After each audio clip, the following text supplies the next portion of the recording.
ભરૂચ લાંચ રૂશ્વત વિરોધી શાખા દ્વારા સુકલતીર્થ ગામ ખાતે સફળ રેડ કરવામાં આવી છે। બનાવની વિગતો અનુસાર આ મામલામાં ફરિયાદીએ સુકલતીર્થ ગ્રામ પંચાયતમાંથી વારસાઈની કામગીરી કરાવવાની હતી। આ કામગીરી બાબતે ફરિયાદીએ ગ્રામ પંચાયતના તલાટી કમ મંત્રી ઉમેશ નટવર પટેલને તમામ કાગળો પણ આપી દીધા હતા।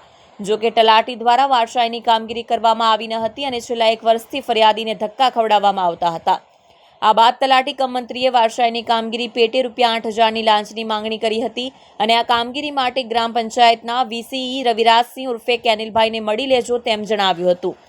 આ અંગે ફરિયાદીએ લાંચ રૂશ્વત વિરોધી શાખાનો સંપર્ક કરતા ભરૂચ એસીબી દ્વારા છટકું ગોઠવવામાં આવ્યું હતું અને આજરોજ ₹8,000ની લાંચ લેતા સુકલતીર્થ ગ્રામ પંચાયતના તલાટી કમ મંત્રી ઉમેશ પટેલ, વીસીઈ રવિરાજસિંહ ઉર્ફે કેનિલ પરમાર અને ખાનગી વ્યક્તિ ચિરાગ ત્રિવેદીની ધરપકડ કરી તેઓ વિરુદ્ધ કાયદેસરની કાર્યવાહી હાથ ધરી છે।